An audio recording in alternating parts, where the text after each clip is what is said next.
is your African news update. Nigeria. Chinese man kills Nigerian girlfriend for refusing to marry him. A Chinese national, identified as Gen Kwaron, has been arrested in Kano for allegedly stabbing a 22-year-old woman, Umulukusum Buhari, to death. Abdullahi Kiyawa, police spokesman in the state, confirmed the development on September 17th. According to him, Kwaron, who resides in Nasarawa GRA in Kano, went to the victim's home at Jumbulo quarters in the state, where he was said to have stabbed his girlfriend due to a misunderstanding. The suspect was immediately arrested and the case has been transferred to the Homicide Section Criminal Investigation Department of the Kano State. The deceased was buried on September 17th as per Muslim tradition in Kano City, as news of her murder continued to provoke outrage across the state capital. Meanwhile, Nigerians have taken to social media to demand justice for the 22-year-old, with hashtag Justice for Umita currently trending on Twitter. Chinese nationals living in Nigeria haven't had the best track records in the country as per the activities they are involved with, from illegal mining to illegal fishing, abuse of local workers in Chinese-owned companies, to barring locals from eating at Chinese restaurants. Africa is a significant part of China's Belt and Road Initiative, an infrastructure development strategy to invest in other countries and international organizations. Most of these countries participating in the initiatives are Africans. Chinese banks and companies have funded and built railways, roads, ports, and other projects worth billions in Africa. But some of these initiatives have been marred by accusations of discrimination and abuse of local people by Chinese companies. With more influx of Chinese nationals in Africa, incidences like this of violence and murder may not be isolated due to their negative track records of human rights, if strict actions are not taken by the African governments to bar these incidences from occurring. Niger. March in Niamey against the presence of the French army. Several hundred people demonstrated peacefully on September 18th in the streets of the Nigerian capital Niamey to protest against the French anti-jihadist force Barkhane while praising Russia. With cries of Barkhane out, down with France, long live Putin and Russia, the demonstrators went through some streets of the capital before holding a meeting in front of the headquarters of the National Assembly. Some demonstrators carried Russian flags and held up signs hostile to France and Barkhane. Some of the placards read, "Get out, criminal French army," or "The colonial army Barkhane must go," in these demonstrations authorized by the municipal authorities of Niamey. Some 3,000 French troops are still deployed in the Sahel, including Niger, one of Paris' main allies, after their total withdrawal from Mali. The Barkhane force had been ousted by the military government in power in Mali since 2020. In April, Niger's deputy had largely voted in favor of a text authorizing the deployment of foreign forces on the territory, including French, to fight jihadists. The protesters say the reason for chanting anti-French slogans is to demand the immediate departure of the Barkhane force in Niger, which they say is alienating their sovereignty and destabilizing the Sahel. Africa-wide, mixed reactions as African leaders ferried on a bus during the Queen's funeral in London. Several photos have surfaced on social media networks showing Africa's head of state, including Kenya's President William Ruto and Tanzania's President Samia Suluhu, being transported on a bus to the venue of Queen Elizabeth's state burial at Westminster Abbey in London on September 19th. While most foreign dignitaries were transported by a fleet of buses, others, including US President Joe Biden and his wife Jill, were allowed to travel in their private convoys. Many social media users were not happy about this arrangement, which was announced days ahead of the funeral.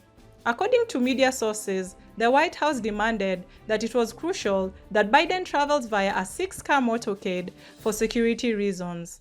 Their request was granted by UK officials, hence the development. The publication further claimed that the rest of the guests were transported in buses to ease traffic congestion.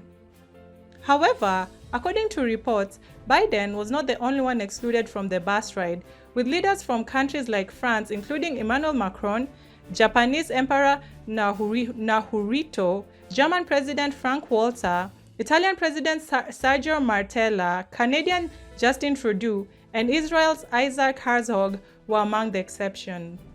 Other exceptions also included the royal families only from European countries. Social media users were not pleased, with one user commenting that, as if colonialism wasn't enough, African leaders are packed in a bus to the burial of the chief colonizer, whereas the US president is given first-class treatment befitting a head of state.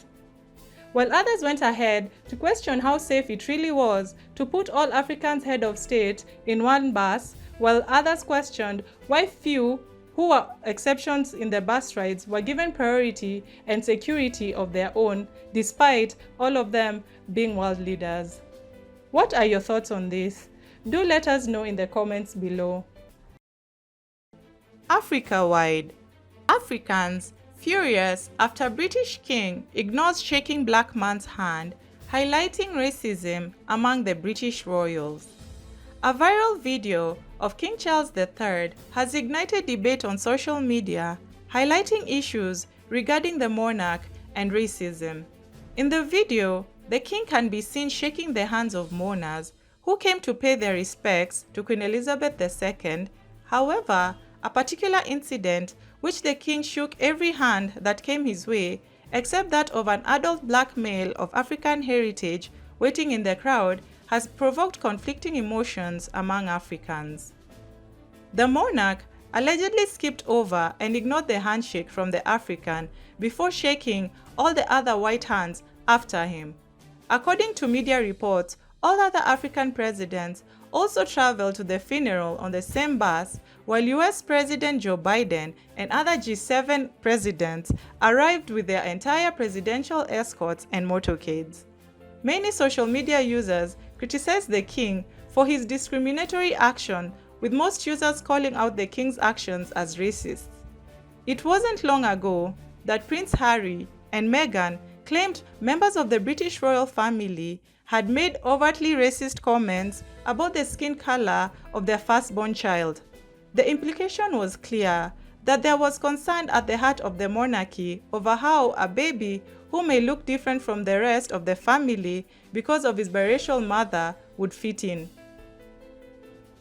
Recent unearthed documents buried in the UK National Archives also revealed that the late Queen courtiers had banned ethnic minority immigrants and foreigners from holding clerical position at Buckingham Palace at least until the late 1960s. According to the report, the Queen's chief financial manager told civil servants in 1968 that it was not, in fact, the practice to appoint colored immigrants or foreigners to clerical roles, but they were allowed to be hired as domestic servants. This is just but a few examples of actions that the British royal family has done over the years that has clearly shown racist and discriminatory behaviors, and with the new king's recent actions, it is not winning the royal family any popularity contests. What are your thoughts on this? Do let us know in the comments. Africa and Africa diaspora. Africans and diasporans have been left stunned and disgusted as a royal commentator claims that African kings, not British colonizers, are responsible for slavery and should pay reparations. Africans and diasporans alike were at loss of words after a royal commentator told Don Lemon, a CNN African-American reporter, that slavery reparations are necessary and should be paid by the descendants of African kings who sold their own people into slavery and not the British royals. Hilary Fordwich suggested that the British royal family should not pay reparations for the transatlantic slave trade, as Africa is responsible for selling its own people to the trade. She then detailed British efforts to end slavery not only in their kingdom but around the world, and that maybe the descendants of the naval men who died ending the slave trade on the high seas should receive compensation as well. From the 16th to late 19th century, at least 12 million African men, women, and children were enslaved and transported to the Americas, where they were traded as chattel property primarily by European and Euro-Americans. Africans and diasporans went on social media to condemn CNN for allowing and entertaining such ignorance, with most dumbfounded that an African-American host, whom himself is a descendant and product of slave trade, would sit down, listening and entertaining such narratives from a person whose ancestors were at the forefront of slavery. With CNN's racist reputation when it comes to guest panelists and also correspondents, this interview seemed like a plot for Western media to start changing the narrative on reparations as calls from Africa and the Caribbean become louder. While millions of pounds were spent on the state funeral of Queen Elizabeth, who reigned over the United Kingdom for almost 71 years and died at age 96, some members of the Commonwealth realm are calling on the newly installed King Charles III to address long-discussed issues of said Commonwealth, including those who are determined to become independent of the Crown and with reparations from decades and in some centuries of charges of abuse and atrocities at the hands of the imperialist colonizing British. As Britain has benefited from centuries from the evil transatlantic slave trade, it is a shame that this royal commentator would think that a perpetrator needs compensation from the victim. What are your thoughts on this? Do let us know in the comments. Kenyan freedom fighter family demands for his head from the British government. The family of Kenyan freedom fighter Koitalel Arap Samoei is demanding that the British government surrender back to them Koitalel's head. Led by Ambrose Tarus, Koitalel Samoei's great-grandson, the family gathered on September 19th in Nandi Hills, where Koitalel is buried, as the funeral of British monarch Queen Elizabeth II continued in London. They insisted that the UK government should return Koitalel's head, which they say was taken away as a war trophy during the battle for Kenyan's independence. The family also asked for a public apology from the British government to the Nandi community as well as the affected families. They further demanded a total of $24 million to compensate 522 claimants for the losses incurred from the confiscated properties. Koitalel, who led an 11-year resistance movement against the building of Ugandan railway through the Nandi area, was on October 19, 1905, shot dead by British Colonel Richard Maingazen, who had invited Koitalel to negotiate a truce, using that truce to lure the Nandi leader for the fatal ambush. The colonialists decapitated the body and took the head to London. The Nandi leader's symbolic grave was built at the Nandi Hills town, where his headless body was found. The grave is designed with marble and it shows that his head is missing. Former British Government Foreign Secretary William Hague in June 6, 2013, remarkably admitted that imperial forces tortured Kenyans fighting against British rule in the 1950s. About 12,000 Africans died in the pre-independence revolt. Tarus claimed that Nandi people went through a difficult time under the reign of British colonialists and that the British government should apologize to the people and compensate them. He added that as a result of being colonized, Nandi residents lost huge tracts of fertile land to the British lords, which they are yet to recover. Africa-wide, highlights of the 77th UN General Assembly. The 77th General Assembly of the United Nations opened on September 20th with the chairman of the African Union, Macky Sall, demanding the deconstruction of narratives that confine Africa to the margins of decision-making.